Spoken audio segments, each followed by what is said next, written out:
Oh, JP, What's up, TIW Mafia? JP Joe was obviously about to hit me a note about the show when we went live. We're here. It's myself. It's Big Joe.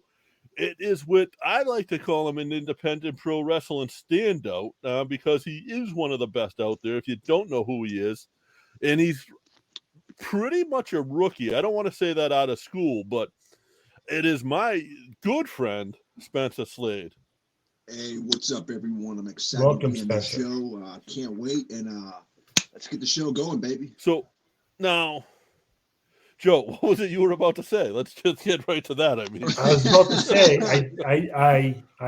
I did the sign language right. Now she's not here, so I'm going to forget it again. But it was hello, nice meet you. That means he's such a badass in the ring that no one can compare. See, man, we got the same sign language. Oh yeah, I mean the only one I give to JP no. is right here. Sorry, JP. Now, Spencer, so for those who don't know, Joe just did sign language to Spencer, and what we haven't told you guys yet is that Spencer, while he's a standout pro wrestler, he's deaf. And he hears us today because he's got his headphones on amplified and he's got his hearing aids in. But by every means, if they can see right there, got to put these aids in right there. That's I thought the first couple of times I saw Spencer, I knew he was deaf, but I actually thought he was a shoot wrestler along with being a professional wrestler because he wears the headgear, and the headgear is actually an ingenious way of covering up the hearing aids in the ring, right? Yeah, that's all. It's all as people say, it's all party gimmick, brother. Now I'm going to tell a little bit about me. When I was a teenager, me and Joe grew up together. Me and Joe have known each other way too long. That's awesome. But growing up, you know how big I am. I'm 6'8". Like growing up, I was a skinny kid. I was always told I'd never make it as a pro wrestler. It would never happen. Nobody ever makes it. Don't bother. Don't waste your time. And I didn't. And I regret it. And now that's why I do what I do at the shows and why I do this. And with Joe, I can only imagine how many people told you can't do it. And man, you couldn't have said any better. I mean, that was pretty much, and that's the craziest thing about life is, and I talk about it all the time. It's like when you're a kid, you want to tell people that you want to do this, chase this dream or chase this hobby or whatever it is. But then throughout your life, as you get older, then you're told, you shouldn't do that. You should do what society wants you to do. But and that's a problem, I think. But with me, yeah, man, I've always wanted to be a wrestler since I was 8 years old. People have told me, you're too small, you can't hear. I mean, I've had teachers tell me that, pro wrestling is not gonna, you're not gonna make it in pro wrestling. That's not a real career. I've had my guidance counselor say, "Oh, well, you need to not do wrestling. Wrestling school is not real school." So you name it, man. I've had everybody from people in my own family to people that I've known in my my social circle, or people at school always tell me, that wrestling thing's not going to work out. And partially, and the problem with that too is there's a lot of people out there that hate on people that have a dream because they themselves could never see themselves chasing their own dreams. So when I do make it big, it's never really going to be about, I proved you wrong, even though a little bit of that is. It's just going to be about me doing exactly what I said I was going to do when I was 8 years old. I love the language that you used, when I make it big. I loved something else that you said to me at the last New England All-Star show, and that was you were pissed off. You were offended because somebody asked you what your backup plan was. Yeah, so I love that. That's like the drive and motivation you need to have. Yeah, you have to. And I read a book called The Secret. It talks about the law of attraction, which I'm a huge believer in. What you think and what you project out there is what you is probably what you're going to get.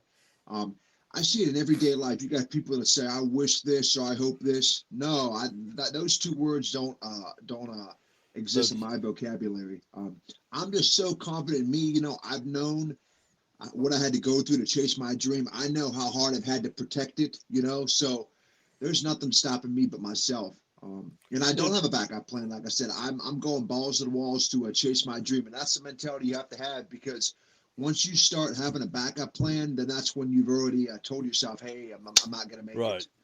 And for those who are watching this on Twitch or YouTube right now and saying, man, this kid looks familiar, that's because he's been on AEW Doc several times, like 6 or 7 times. Yeah, yes, sir. Yep. New England All-Star Wrestling, which has their web shows. In New England All-Star Wrestling, like with what you're doing there with fucking Adam Barasano. Fucking kid. Jesus, what you're doing with him, you wind up wrestling 3 or 4 matches a night. Yeah, that was that last show. Yeah, I beat 3 guys in one night. But hey, you know what? I'm Spencer Slade, man. I'm used to doing that. So it was just, I just come up there and do what I need to do. Yeah, and like I want to talk about that a little, because like Adam's another. I hem and haw about him, but Adam's actually like a really close friend of mine that I've known since literally his day one, his first show. What did you expect when you came up and Caleb said, I got a manager that's great for you, and it's this skinny Guido character? Sorry, I know that's not politically correct. Like, what was your, you like, oh, Jesus, I'm going to be on the Jersey Shore? And then when you met Adam, how did it click? Guido's okay. Adam Barasano, I tell you what, is exactly what I thought he was going to be. He's like a miniature, like a mafia boss, or like a mini Trump, or a mini, that's just what he projects, man. I say he's like one of them rich guys that wants you to know that he's worth $1 million. That's it. But you know what? He's to me, he's perfect for me in the ring. I equate Adam and I to Bobby the Brain Heenan and Rick Rude. I'm like the Rick Rude. I got the Rick Rude body. I come out with the flat stuff like that. And Adam Barasano's like my older kind of Bobby Heenan kind of guy. That's kind of how I tell fans what it is. I can see that perfectly. When I told Joe about you and to go look you up last week, first thing he says is, "Wow, this kid's ripped." So you got to spend the definition of washboard. Oh, I appreciate that. I take great pride in making sure that I stay in tip top shape, and even it's hard too when you're traveling to shows, like flying up there. Like I'm the guy that's packing his meals in his suit in his carry on suitcase. I double wrap them in a bag just to make sure that they don't get leak or anything like that. But you got to do what you got to do. I pack my lunch in my suitcase too, but I fill a suitcase with my lunch, and it's Cheetos and Fritos and Wise chips and Cape Cod chips. Yeah, I try to something tells me my lunch meal is on different. The plane too. Last time I flew, I brought my lunch with me, and they said you can't bring that much McDonald's on one plane. Yeah, I tell you what, with the whole thing about like having a great body, that's just something that we'll talk about it later. But obviously when I was a kid, I'd always get picked on and stuff like that, and working out was my escape, man. When I would watch wrestling on TV, I would want to look like the wrestlers on TV. So that's why I always pride myself in having a great body, because not only do I like it, but it also helps in wrestling, because you got to be in shape, Yes. and we're in the business of trying to be on television, so you have to look the part. Yeah, I'm a big fan of pro wrestlers that look like they can beat me up. Yep. And so that's the problem with wrestling nowadays is you have all these guys that are in wrestling that look like fans, and then you wonder why people don't take wrestling seriously nowadays, or they don't look wrestling like they did when they were a kid. You have to look like an athlete. You don't have to look like as good as me, or you don't have to be all jacked to the gills like Lex Luger, but you have to have something that a fan can see, like, oh, you know what? There's just something about him. I want to see what he does. But even with that, like you said, back in the day, they had these guys that were standouts, and they had their place for the people that were like me, that were overweight and had that. But what I'm to kind of piggyback off what you're saying, it almost seems like it shifted. The guys with the physiques and the guys that are the standout guys that can actually fly around the ring like it's nobody's business have been put on the back burner, And not to knock his ability, but the Kevin Owens of the wrestling industry have been put to the limelight. Yep. You have guys like him, and then also too, it's not even really about muscle mass and size anymore. I mean, you look at the top guys in wrestling now. You look at Adam Cole. He's not really built. I mean, look at most of those guys in AEW. There's not many guys there that are. It's just fans nowadays, like the new generation of wrestling fans. They don't really care how a wrestler looks. They care if they're connected to that wrestler somehow. So, but a guy like Kevin Owens, and this is another thing too. There's a lot of young wrestlers out there that get a little bit lazy when it comes time to in-ring and training. They think that they can get by being a Kevin Owens. Well, listen, buddy, you ain't no Kevin Owens. Kevin Owens was the Ring of Honor World Champion before he got signed. Kevin Owens, some guy. Yeah, he wasn't just some bum that showed up off the streets. He grinded for 20 years. He grinded for 20 years. So, yeah, if you're not in great shape, you better damn sure make sure that you're a damn great wrestler. Yeah, and there's a thing too. It's like a difference. Like you are in top physical shape and physical appearance wise. There are some guys. I bet Kevin Owens is in top physical shape. He just doesn't have the appearance of other people, but he can probably go take out and run a 5K in 10 minutes. Exactly, and that's the thing too. There's a thing with wrestling. I call it wrestling cardio. I mean, you can do as much cardio as you want, but there's nothing out there that prepares you for in-ring wrestling cardio. You can go run miles and miles, but there's nothing like that in wrestling. It's just a different kind of cardio. And most normal people in society don't know what I'm talking about. I'm sure you guys do, but like Kevin Owens, he doesn't look physically good, but he has that wrestling cardio. Wow. Some guys have that. Spencer, Tina Maria Weber on Facebook. I think she's swiping right on you right now, brother. Oh, I appreciate that, Tina. Like I said, you're only getting to see what's here. You haven't even seen what's down here yet, but I appreciate that. She just said, "Hey, Spencer, I just want to let you know you look really good." Hey, and guess what, Tina? You can come. Hey, Tina, you can come to a show in person. And you can get the whole package seen right in front of you. Do you know where they live? Come to a show. They live in Rockland. Oh, did they come to there? No, they weren't able to get to any of those. I was trying to get them there. Yeah, we got some more of them people up there. We need some more fans in those buildings. That's it. That last show, that Dedham building is incredible. Yeah. But it's sorry, she lives in Lynn. I know they have family in Rockland, which is right where the gym was. Yeah, well, we did those shows, Yeah. So that Dedham building, that was a great building that yeah, it was big. See, that's one thing about the Independence that I like. I like the old high school gyms because it just has that grit feeling, that indie vibe to it. But you had the stage to come off of. So you got, like, to me, pro wrestling's theater. And what I mean by that is, like, I don't want to see you guys come out ground level. I want to see you guys on the stage, come out, get the crowd going, go down, then come down to ground level, and then go right back up on your stage. It's because you're above the crowd when in your performance, in your persona, you're above the crowd, and that's what you got to portray to them. You walk out next to them, it's like, hey, I'm one of you.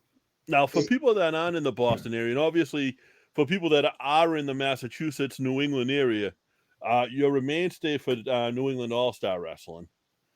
But what other companies besides New England All-Star do you work for? Because I know you have a couple down in like the DC area, I believe, right? Yeah, I have. So I'm right now. I live in Pittsburgh, PA. That's where my home promotion is. It's called IWC, the International Wrestling Cartel. They've been around since the early 2000s. Forever. That's my home promotion. On top of that, I'll go out to Central PA and work for a promotion called Imagine Wrestling. They're another great promotion out in the central part of the state. Sometimes I'll go down to Alabama and work this. This is a funny story here. Okay, so it's called Rocket City Championship Wrestling. It's in Hazel Green, Alabama. Now this is like 25 miles outside of Huntsville, Alabama. There is nobody that lives here. I'm seriously like, and it looks like the town looks like an earthquake has come through and done like $2 million worth of improvements. I mean, there is nothing in this town, but yet And this little high school gym, there's 150, 200 people that come to these shows. Wow. And then I'll go up to Buffalo, New York, and wrestle for a good company up there called Empire State Wrestling. Yep. So that's kind of where I'm at right now. I like to wrestle in the few quality promotions because I want quality matches over quantity, especially when you're trying to get signed. You need those quality matches.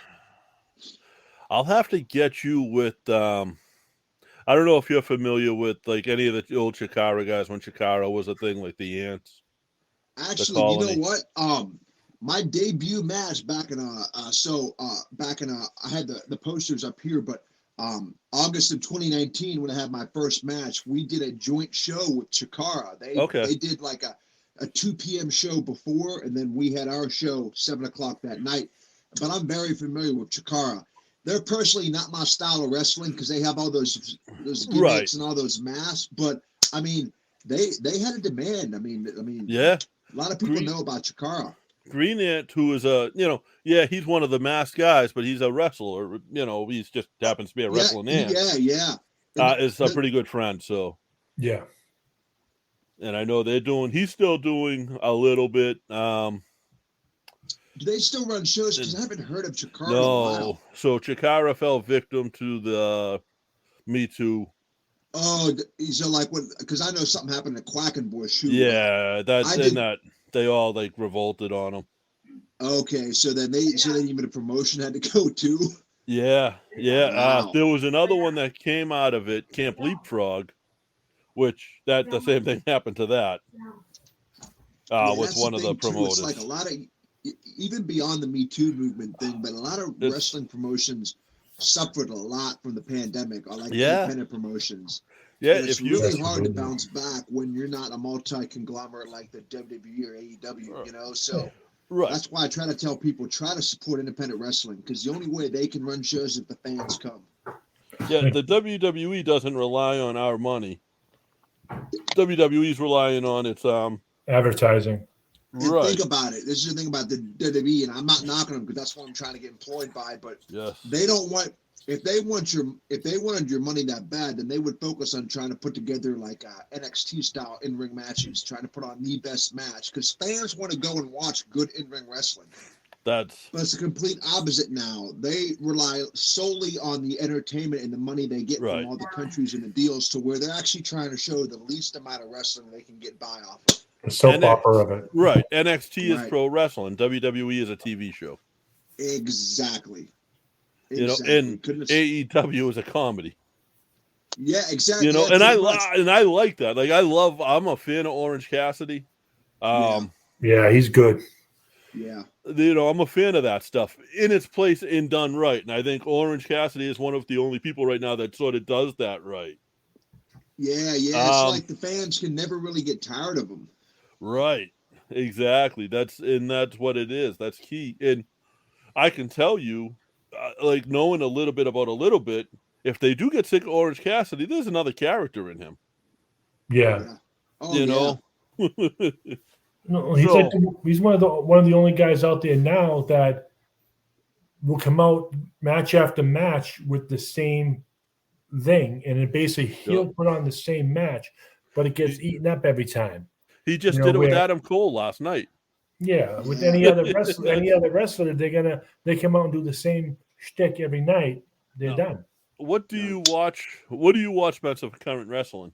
Like, are you strictly independents, or are you watching TV stuff? So ever since like I was 8 years old, even currently right now, I mean, I watch everything just because I'm trying to up my game as well. So I study and watch everybody. So I'll break it down. I'm always, even though I always watch Raw on Monday, I always watch NXT Tuesday, AEW Wednesday, I watch Impact on Thursday, I watch Friday Night SmackDown on Friday, then I watch Rampage after Friday on SmackDown, and then on top of that, I like to I'll see what New Japan's doing.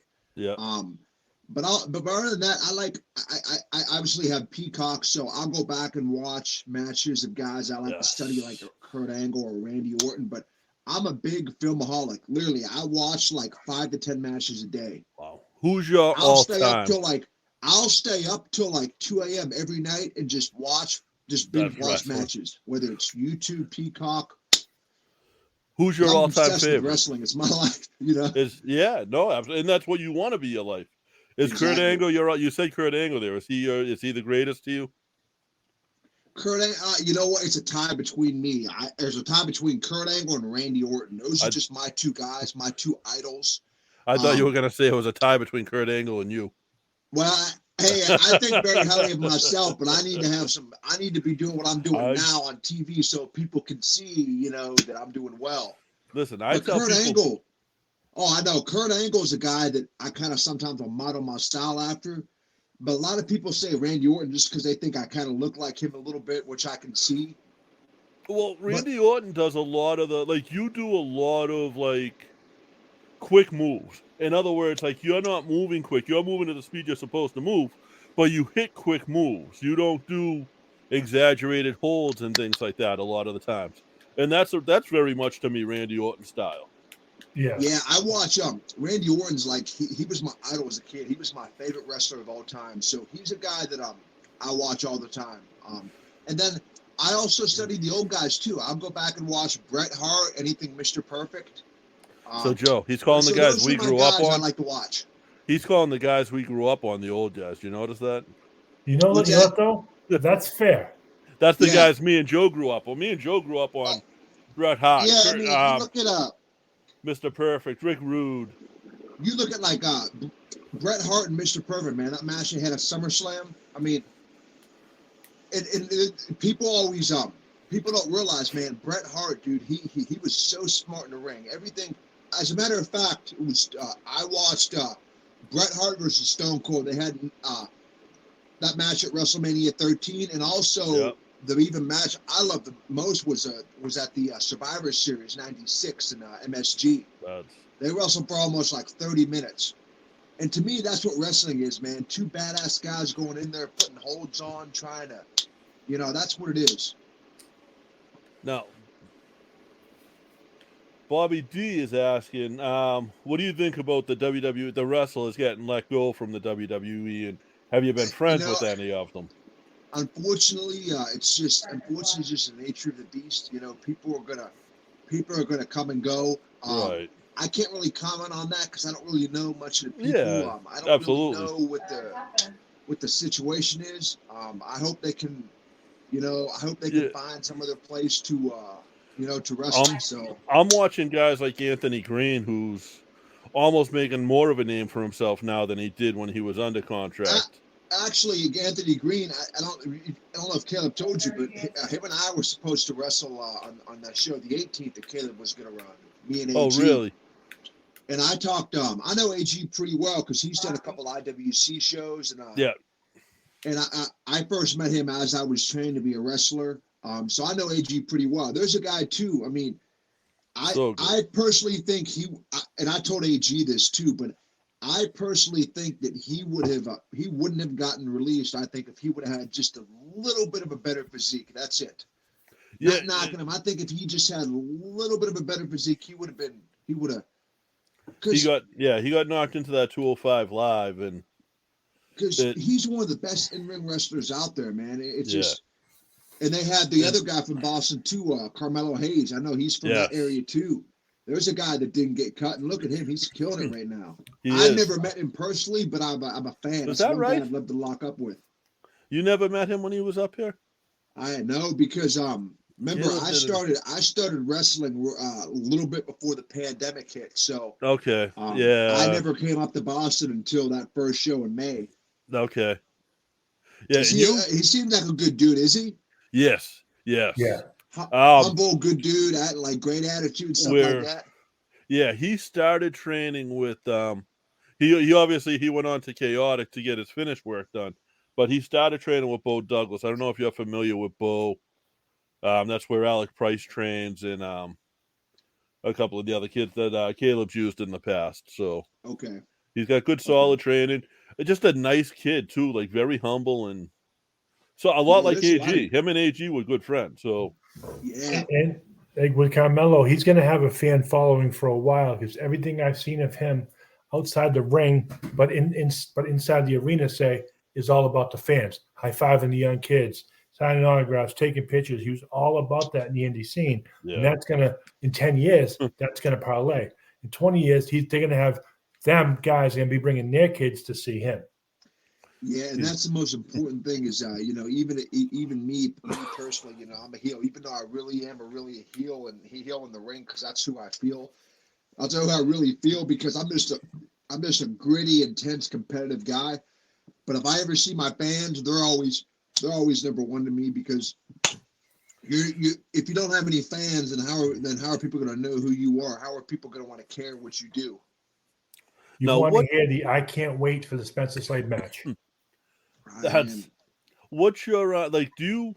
Because I know with Caleb with New England All-Star, I know you have Adam with you. But when you're down in Pittsburgh, do you do your own promos and stuff like that? Yeah, I do. I do my own promos, I'll do here, like on as you see, I can talk real well. I'm so good at cutting promos. It's just Caleb. I told Caleb, man, just give me the damn microphone. Let me talk because I can cut one on JP right now. You know what? When I showed up May 15th at the Rockland Civic Center, there was this big, tall guy. He thought he was walking around like he owned the show. This big 6'8" blob guy. They said he was security. I looked at that guy and said, "Excuse me, man. You might be 6'8", but when you step foot in that ring with me, you will fear the gear." How's that? Love it. Now, I like it. What was cool to me, and I think I got the right show. What was cool to me was how you're part of the show. You're basically a lot of the show is based around you. And you, at the end of the night, not only you, but you and your father were there putting away chairs with us. Oh yeah, so that's one thing about me too is I am blessed, man. I had the best parents in the world. They support me chasing this dream like I couldn't imagine. I'm so thankful to have that. That was a surprise. They come to all my shows, and you met them. They were up there at the Rockland show, and they were helping set up chairs because I always was taught, man. Even if you're on the show too, you're never too important to not help out, to not set chairs up and set the ring up. Now, that was a surprise, I think, that they came up to Boston, wasn't it? Yeah, it was. I wanted to see if I could surprise Caleb and his parents, but them, they're kind of more like on the serious end. They don't really kind of get. So let's talk about the ride from the airport. Okay.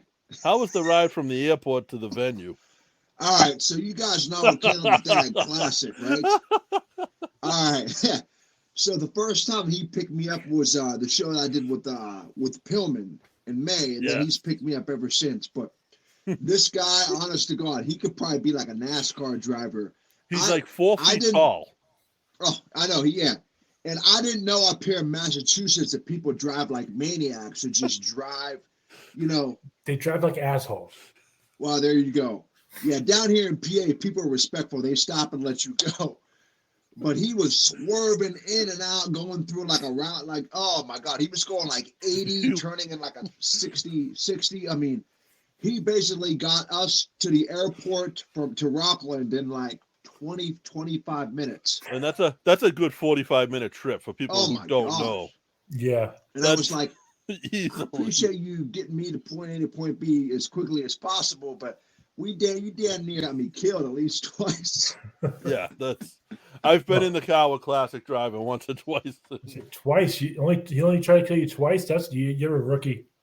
But the one time you got out of that car and you came into the venue and you were like you were looking like Kevin McAllister from Home Alone. Yeah, I mean, I can't tell you how many cars we almost collided in head first with his dad, but hey, we made it safely. That's just Classic. I've been blessed to do some not road trips with Classic, but I've done road trips with Caleb, and I don't know if it's much better.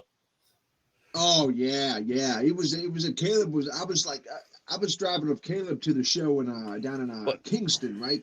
It was down there at Pins that one day. We were driving down there. Oh man. And Caleb's kind of a little bit more relaxed and kind of just stays in the right lane and a little bit slower. But hey, man, you know, as long as I get to the show and do my thing, that's all I try to hit Caleb up. I'm like, what do you got for dates? I got Spencer coming on. He doesn't have anything yet, but 2022 is going to be a year, I think, and I think New England All Star is gonna strive. Yeah, I mean, so I want to try to get there to New England as many times as I can before I get myself signed somewhere. So Yes. I have so much fun coming up there. You know, I love coming up to that area and wrestling.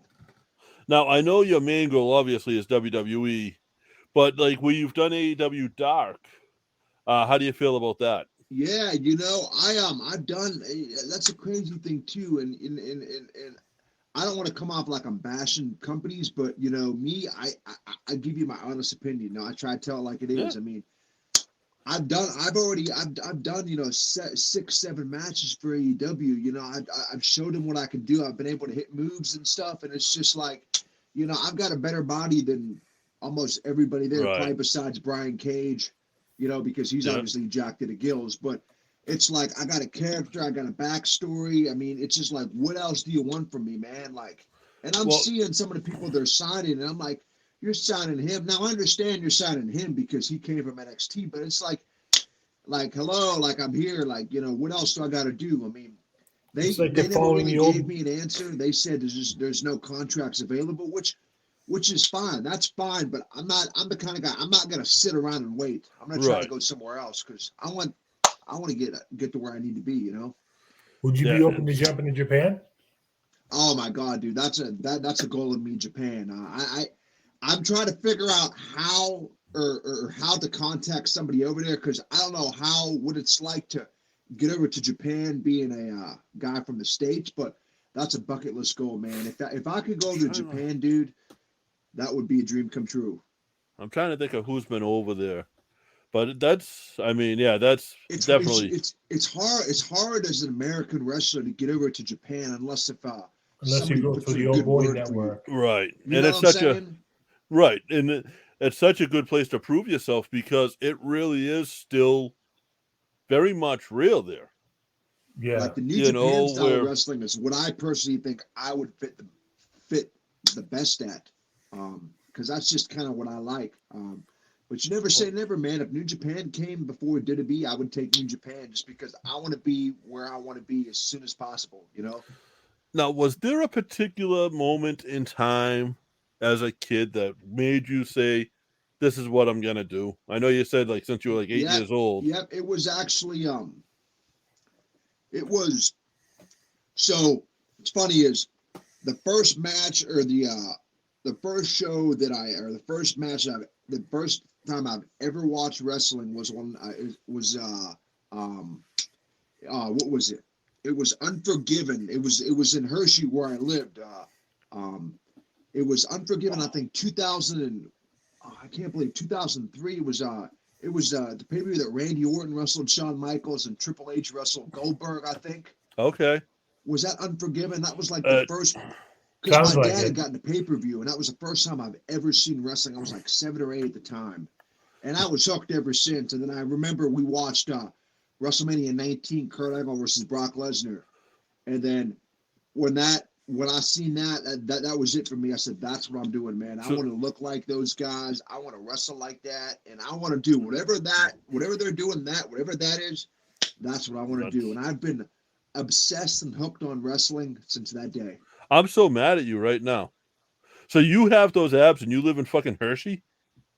Yes, sir. Yeah, right by Jesus. the if I lived in Hershey, I'd have diabetes. Park, man. You go get them Chocolate World. Yeah. Yeah, I wouldn't have abs. I grew up in a town called Linglestown, which is right outside of Harrisburg. Yeah. And so when I was younger, we would go to all the WWE shows that would come to Hershey, PA, the Giant Center. But then once I got my like driver's license, I would go to every single WWE show, Ring of Honor show, or indie show within like a 3-mile radius. I would go to Baltimore or Philly or Pittsburgh or Wilkes-Barre. I would go everywhere to go to shows. Yeah, Pennsylvania is such a big state, and it has people don't realize the best place for wrestling is the Northeast. Whether it's independent wrestling, WWE coming through. You look at WWE, AEW, it's the Northeast markets are the biggest. They're always coming to the Northeast because that's where it's at, man. Well, from Philly up, like Philly, Pittsburgh and Philly to me was always like, you guys were different. You guys always, even when it wasn't cool, always cheered for the bad. You would be over in Philadelphia. Yeah, I know, right? You know, like, Yeah, and they booed the good guys. They booed the Hulk Hogans. yeah. Well, and it's like when you say in the Northeast, it's like Philly and up, but then there's a small pocket in DC, and then the rest of the country is pockets. Yeah. Yes. It's almost like the territories are being reborn, in a sense, with the way things are going now, and that's thanks to the internet and the way things are being pushed forward. Where it's almost like you have more clout in the industry if you spent more time on the indies.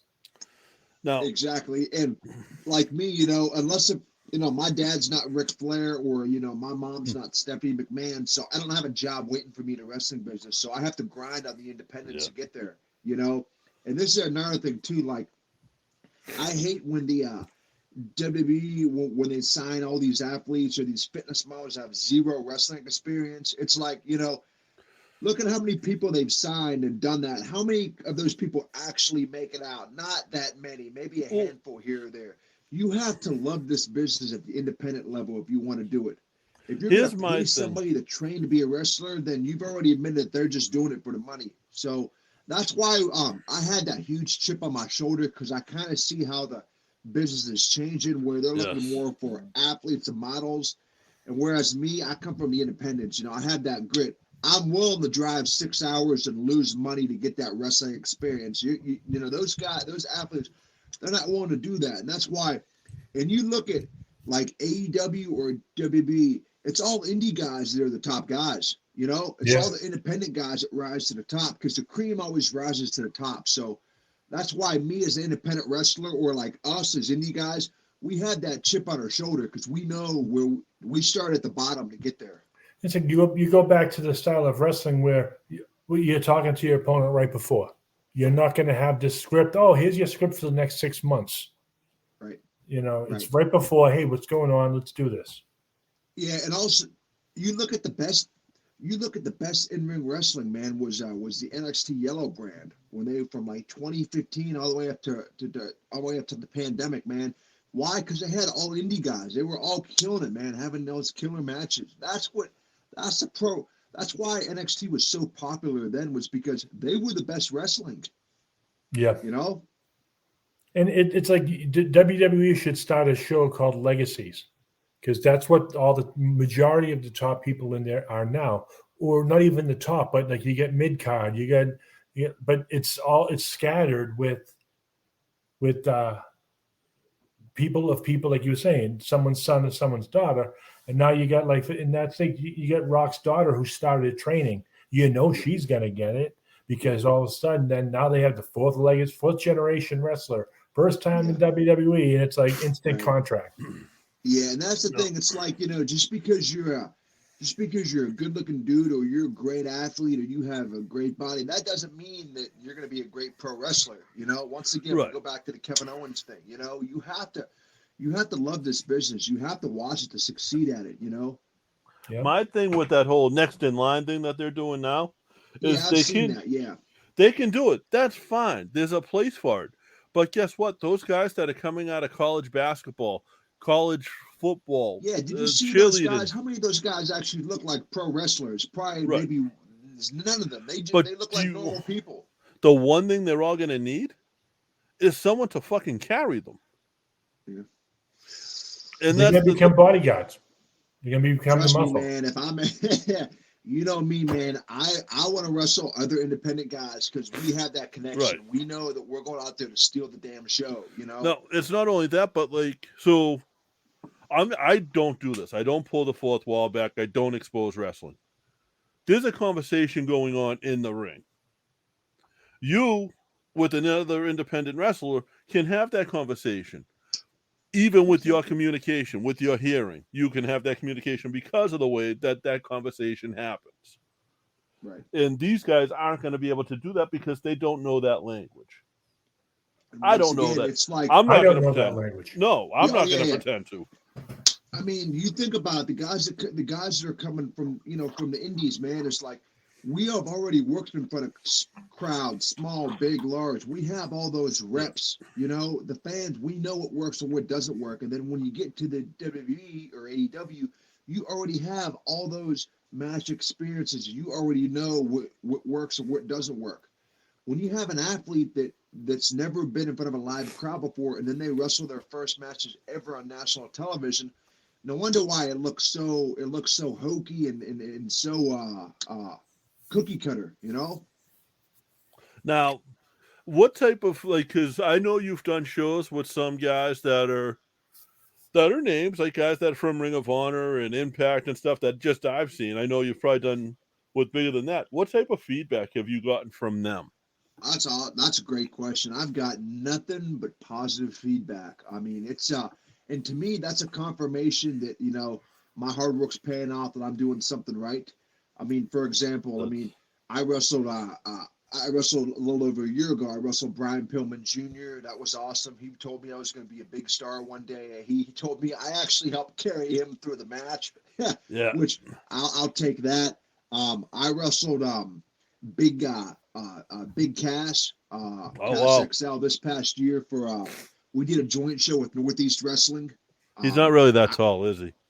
Yeah, I wrestled him. That was a big dude. I mean, he's tall and lanky. That was fun. I've got great feedback from him. And then the best one was right the week before I came up there. I wrestled Josh Alexander for the Impact X Division title. Nice. The other guy that wears the headgear. Really? Yeah. And that was fun as heck, man. Because I thought he was one of the best. I mean, that's why I like wrestling names, because the only way that I get better is if I'm wrestling guys that got more experience. Right. I don't really want to wrestle people that I think are not as good as me. I want to wrestle people that are better, because that's the only way that you get better. That's why all the guys that I want to wrestle are all signed. That's why I'm trying to get signed, you know? You're right. Like you don't learn from somebody that's not a little above you. Right. That's right. And listen, Shiz Blackheart, I see you out there with Soft, right? Why don't you go play with your little Game Boy and your little like portfolio thing there? Because me and Joe are going to talk sports while you're over there being a pencil neck geek. Legit rocket stars that are going to make their way to the top. I don't know what you guys can have all your little friends smoking weed doing nothing. I don't know what you guys do over there at that Over the Top Ropes podcast, but over here we have guests: Spencer Slade, independent pro wrestling standout. Where's my Atari? All right. But yeah, sorry, Spencer. That's another podcast trying to take over our little chat here that calling us Soft. Yeah, hit him away. Ironically, you're talking about wrestling Big Cass, and they're quoting him. So, I mean, who's the we're the marks, huh? Mm-hmm. Yeah. Sorry. No, but that's, I mean, so you've wrestled the names. You've made the contacts. I don't know if you remember, I wrestled I just forgot about it. I wrestled Hangman Adam Page on Dark Elevation back in Jacksonville. That was cool too. I got great feedback from him, and now he's the AEW World Champion. Yeah. So it's cool, man. Like you had said, you like to wrestle what's above you. So it's kind of like in the same, to go back to Shiz and his podcast. We're above them, so you don't need to do that. It's funny. It's funny as you look at life, even in wrestling in life, it's always people at the bottom that are hating on people at the top. It's never the people at the top hating on the people at the bottom, because you don't have to worry about them. They're not on their level. It's all love between us. It's always the people at the top are always going to go help out the people, the up and comers, the people that they see are going to do well, just like the guys that have helped me. But what we got to do is we got to get you back up here in New England more. Hey man, hey man, if you guys know of any promoters up there, and you let them know, man, they need. I'm not going to tear it up, you know. What about trying to get them connected in Vegas? In Vegas, yeah, that's. Yeah, like I don't know if you guys know anybody. Let me know. I mean, I kind of send my stuff out, but what I've noticed in wrestling, it's the best way to get booked is if somebody on the show knows you. So yeah, there's I don't know if you're familiar with Sin Bodhi. Of course I know. Of course I know Sin Bodhi. I know him really well because I've done the shows at Rocket City down in Alabama. Okay. And I actually stayed at the promoter's house with him, and him and I talk okay. forever, so I know him really Yeah, well. Yeah. so Sin runs Yeah, a I promotion. think you do good out there. Well, I don't know if he's running the promotion anymore or if he's just sort of wrestling out there, but I know he has a No, school out there and stuff. he's the head trainer there at that FSW. Yeah. Yeah, I think from what I'm thinking is like I remember when he was on with us last. They're doing shows, but they're not doing scheduled like third Thursday of every month. He's doing one-offs. Yeah. Okay. And Sin is so. No, you know what? It was his school. He calls it. I thought it's called the Snake Pit. That's So- what it's Yeah, called. he runs So with Jake the Snake. It's the Snake Pit, but it's also FSW as well. Like they kind of merged. So Exactly. Snake Pit's yeah. the school. it's one of those FSW. weird things. But it's him and D'Lo and Jake, and it's really like it's a mesh of people that you wouldn't think would be friends, you know? And what Yeah, I'm seeing with that. Oh, go ahead. Sorry. What I'm seeing with that promotion is if he runs it like they do when they had Shocker the Magician in. Yes. I can see you coming in, Spencer, and being that Marilyn Munster to the rest of the oddities. If you remember the Munsters, I do. Yes, I do. Yep. it was that beautiful one with all the. How about that, baby? That works for me. I think he's hitting I can on see you. it as well. Well, I think he's hitting on you, Spencer. He did have splendid nipples. Yeah, that's now. How long do you spend in the gym? Are you in the gym like 6 hours a day, or is it all diet? No. That'd be overtraining my body. No, but I do train. I'm at the gym 6 days a week, and I'm usually in there just for about an hour and a half. Wow. But the most important thing I tell people all the time is the reason why I look the way I do is not so much about training in the gym. It's all what you put in your body. It's all your diet, you know? That explains Like I a was lot. telling you, I always carry my meals with me everywhere because you can't really get any healthy meals like that unless if you're home cooking it or you're going to a fancy restaurant. And I'm not trying to spend money. Right. It's all diet. You just got to watch what you eat. The other thing is your Facebook says that you have a master's in. Is that true? So I'm not just some dumb independent wrestler. Like, unfortunately, I might say you're a dumber independent wrestler because you're someone that, like, you just brought up Pillman Jr. Pillman Jr. quit a great job to chase this. Yeah, and that just shows what it means to you guys, to me, and that shows the heart you guys have. I'm not really calling you dumb.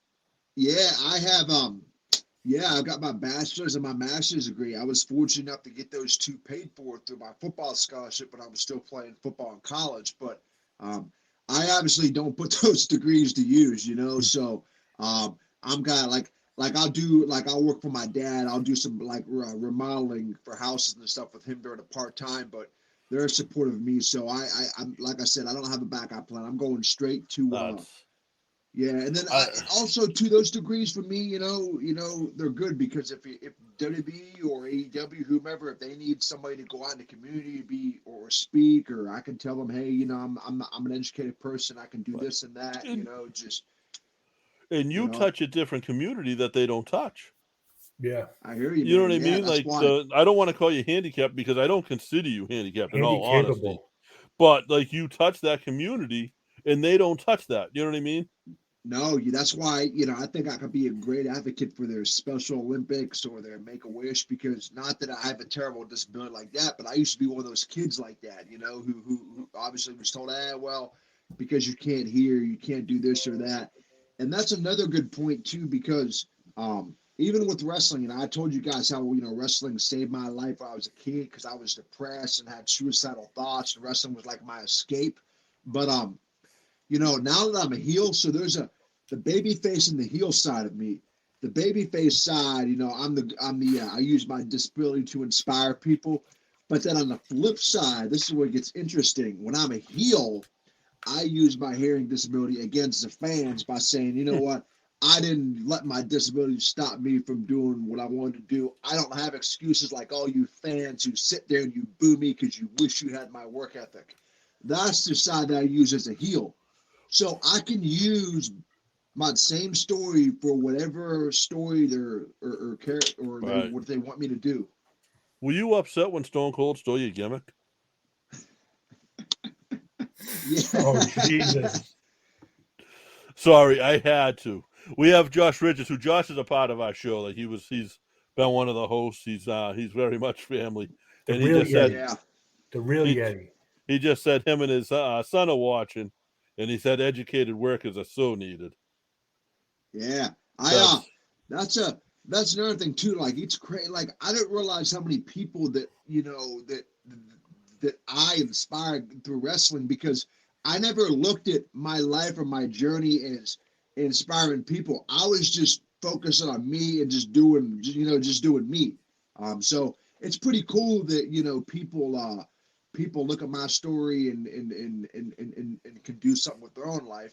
Because I so tell people all the time, man, if I can do what I'm doing now, you can do what you can do. I was yeah. just a little scrawny, hearing impaired kid from a tiny town in PA that told everybody he was going to be a wrestler. And if I can do that, then you should be able to do anything you want. You just got to put your mind to it. That's it, guys. Like everybody, like That's chase your dreams. Go out. Don't let people tell you no. If you have a dream and you want to do something and it's legal and it's like morally acceptable, go and talk to somebody who Exactly. does that and say, what does it take? What do I need to do? Exactly. You also got to have that. I call it, you got to have that dog in you too, to where you're really, really willing to do whatever it takes. Like you have that. It's that no plan B mentality. You're really willing Yeah. to. Like me personally, I don't have a life outside of wrestling. Like all I do is just think about wrestling, work out, all that stuff. I don't have any friends right now. I don't have any serious girlfriends right now, anything like that. My number one priority in my life is getting to where I want to go. So You that's did another say thing too. you You were got to very clearly sacrifice stuff. saying you were very Right, clearly yeah. saying serious girlfriends. In other I got to put that right word on there. I love it. That's Hey but man, yeah, I'm trying to. I want to live how like Ricky Morton and Robert Gibson and all them guys lived back in the day, where they had girls waiting at the airports and hotels back in the day. Nowadays, you don't get that. no, that's nope. You don't. I look at my independent wrestling shows. I'm like, man, I was missing out when I was Ricky Morton back in the day, when all the girls would come to the shows. Now it's complete opposite. It's all the middle-aged fanboy dudes that want to come to the show, and all the girls don't want to come anymore. I'm trying to get that back. That's All the guys that come out of the basement just for the show. Exactly. Yeah. But hey, you know what? If you they're love buying a wrestling and that's ticket, your thing, by any means, right? you do you. Buy a ticket, come to the show, enjoy. Enjoy it. You know, Exactly. buy merch from the wrestlers.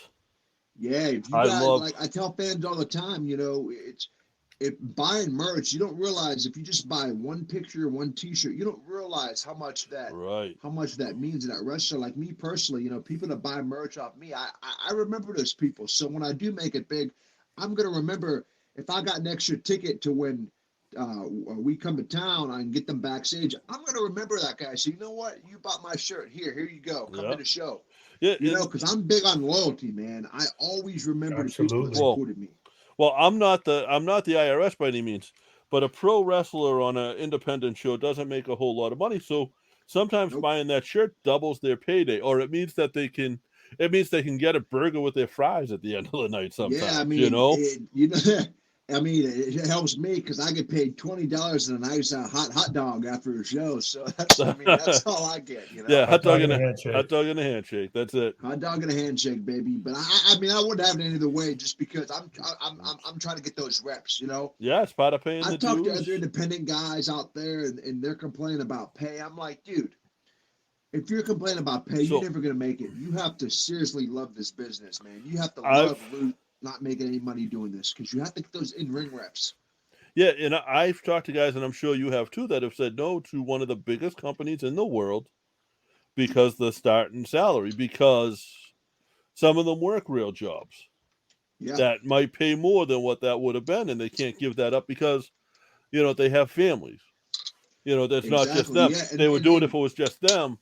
Yep, and I also too, I down here at the IWC Wrestling School, I also sometimes stop by and help train, like the new trainee of training guys, or new trainees coming up. Just because I like to show them a thing or two. But I tell them all the time. I just ask them. I'm like, do you want to do this and try to chase this for a full-time career, or do you just want to just be like a weekend warrior, just have your regular whatever you do during the week and do this for the weekend? If that's what you want to do, there's nothing wrong with that. Right. But you don't have to put that much time in as if you would if you want to make this a career. You have to, if you want to make it a career, this has to be your life. Now that's But where so- you trained, right? You trained Right, at IWC. And who's the head trainer there?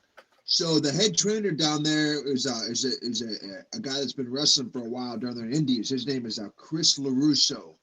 He's done a little bit of stuff for Ring of Honor. He's in his I think he's in his late 30s, early 40s, but he's been around on the Indies for a while. But that's how I was trained. So I was trained by him, and then so I trained with him for just about a year before I had my first match. And then I've been wrestling now on the independents for a little bit over 2 years now. So, yeah. And the training never stops, does it? No, absolutely not, man. I get more obsessed with wrestling after every match, because I'm a big believer. You have to critique yourself. You got to be honest with yourself. I watch my matches, and then I pick out what I like and what I don't like. And then next show, you just, unless once you get to Randy Orton or AJ Styles' level where you're that damn good, you should always be trying to find a way to improve. But you know what? I bet you they do the same thing because they both of their games change, at least a little bit consistently. And oh yeah, and if you watch wrestling today, like I tell people today, you should watch Randy Orton because he is so fluid in the ring. It's almost like I'm jealous because he moves in the ring like it's a dance. Every step he does. If I were to show pro wrestling to somebody who's never seen it in their life, I would show them Randy Orton because that's what it's supposed to look like. The thing is, I don't know about you guys, but he is so fluid. He can slither like a snake. He can slide along that ring to look like he's slithering. And he executes his moves perfectly, like an RKO or the Orton backbreaker or the DDT. Does it perfect. Not a hair on him is out of place from start to finish on his moves, especially his signatures. Right there, that's what separates the professionals from the guys that want to. And then with him being a legacy, though, he is completely opposite of what his father was. His father was one of those guys, headliner, but didn't have that physique. And now you flip that coin, and he's a completely different style than his father was, where you see a lot of the guys and girls that come through after that legacy, they're mirror images. Randy Orton is almost basically the exact style that I like to wrestle. I like to be slow, methodical. I like to set my opponent up for all my moves. I don't ever go up to the top rope because that's not me. I have no business being up there. So I try to equate wrestling to trying to be what would be really real in a real fight, because I'm trying to project that believability. Yeah. That's another guy I watch, Randy Orton. I've sat in on some training sessions, not trained myself, but sat in, and the trainer would ask me, "What do you think?" And I'd say, "It looks like this kid hasn't been in a fight in his life." Yeah. Anthony Green throws some of the best punches in the wrestling business, period. I don't know that Anthony's ever been in a fight because he's such a nice kid. But he throws some of the best punches. He went out and learned how to throw a punch. But he's been watching it. And me too. I like to throw those jabs that Samoa Joe does. I've tried to bring in what in boxing can I do to doing wrestling, but as a fan, I could come to the ring and I could hit zero moves. I could do nothing, but I throw one real looking strike. You as a fan be like, oh wait a minute, that's believable. I can buy that. No. Yep. I would rather buy that versus waiting for a dive or jumping off the top rope. I want to see you go off the top rope now, though. Hey, man. Jump off the top rope. It's got to be where I'm getting a salary doing it, money in the bank. I'll double your independent pay. 2 hot dogs? What's that? 2 hot dogs? I was thinking more too. I was thinking more too. Maybe a Morton Steakhouse steak dinner instead. I don't know about that. I'm not feeling too good at that. I might not make that show. All right, we'll go to McDonald's. We'll go to McDonald's when the McRib's back. You're right. I heard about that. You know what? Maybe that'll be a good cheat meal after a show. Who knows, right? But like you see what he's saying is trying to get you out of character. You'd see too many people that make it to the like you're known as this straight guy, this hard hitter, this fighter.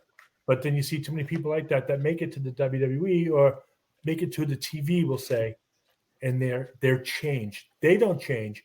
They are changed by where they are. Yeah. And I hope that doesn't happen with your in-ring character. Yeah, I appreciate that. I mean, I like to, and I like to tell people I try to be as real as I can be. I'm not. For example, I'm a huge. I listen to Jim Cornette's podcast all the time because I like to learn about the wrestling, and he's got such a good mind to wrestling. But he always said, the best wrestling or the best characters of wrestling are those guys who are themselves turned up times 10. And that's who really I am, man. I'm just an aggressive, intense underdog with a chip on his shoulder because, like I said, I've always been doubted because of this, and I just had that mentality, man. I'm not trying to be Spencer Slade. That's just who I am, Another thing too is I can't convince people that that pro wrestling is real, but I can convince them that I'm real. So, that's just my mentality, I think you said that to me before.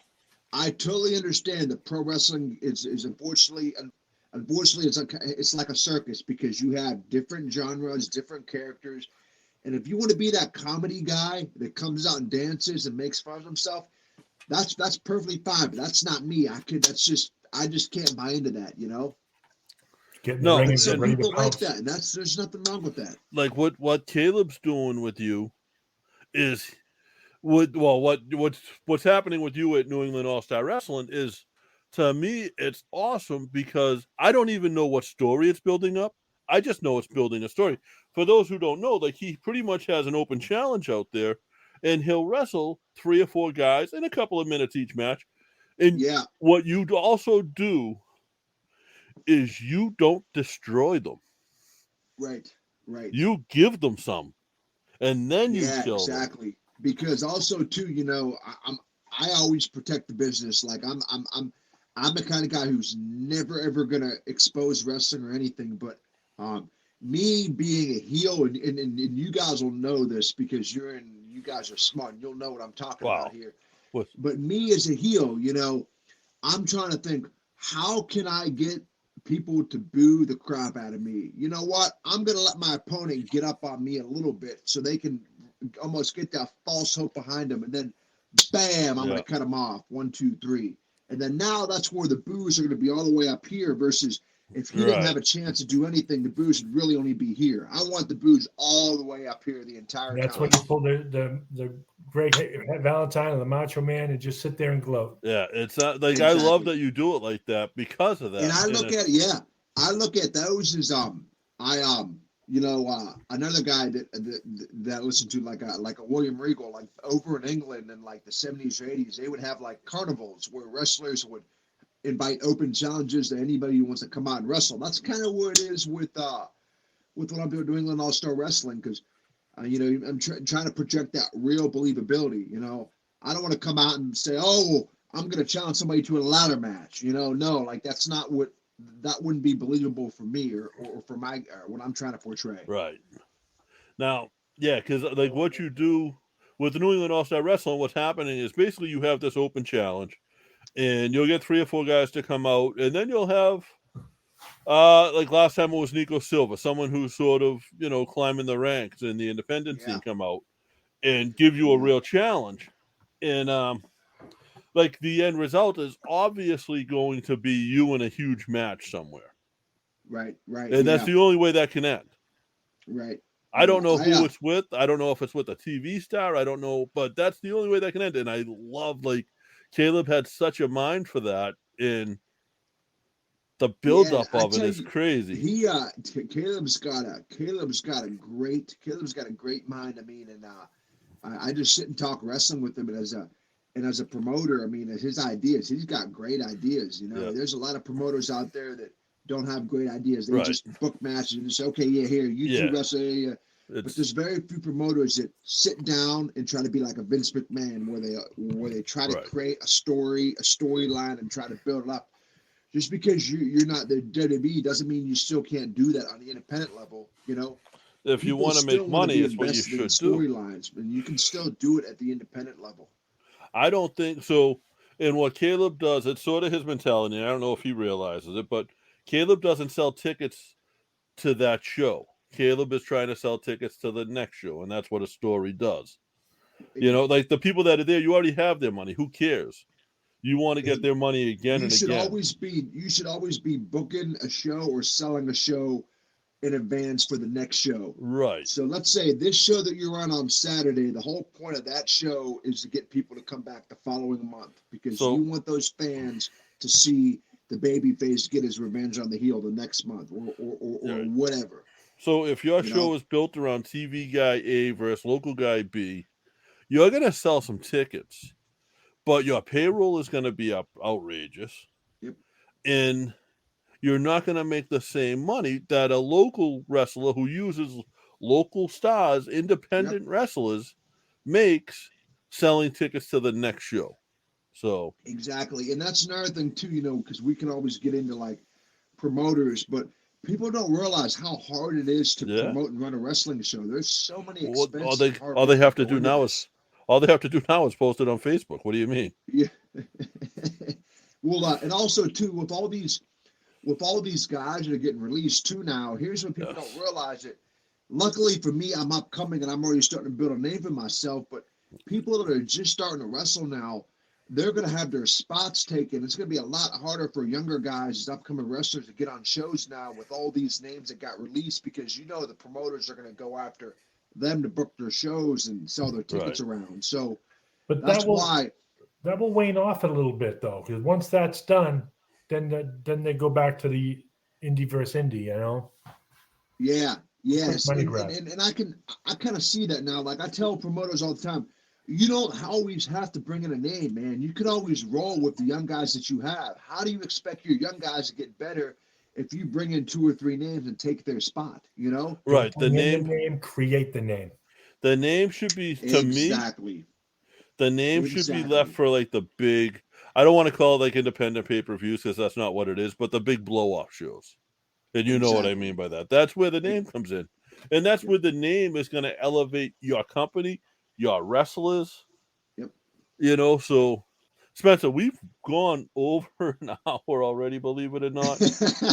See, I told you guys that whenever people talk to me in podcasts, it goes long because I just get caught up in talking. That's just me, man. No, I'm the art of a promo. I love talking.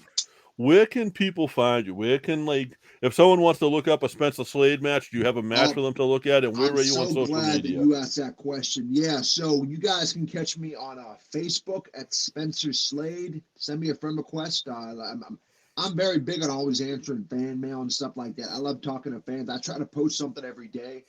You can catch me on Twitter at Slade Wrestler. You can catch me on Instagram at Slade Wrestling. You can buy my merchandise off at prowrestlingtees.com/fearthegear. And I also have my own YouTube channel where I have all my promos and highlights and matches listed. So if you want to go back and watch great matches of mine, just search Spencer Slade on YouTube, and I have all my content out there. Is there a match of yours that people, if you were gonna introduce someone, if you were gonna show someone one match of yours, is there a match that you could think of? Yeah, there's another match that I wrestled, another upcoming guy up at IWC. His name is Cole Carter. He's a younger guy. I wrestled him at IWC. There's 2 matches that him and I have done. I've done a submission match against him back in March. I've done a number 1 contenders match, and then you guys actually should watch the match that I just uploaded 2 weeks ago. I wrestled a guy named Big Time Bill Collier at the Pittsburgh Pro Wrestling Classic show.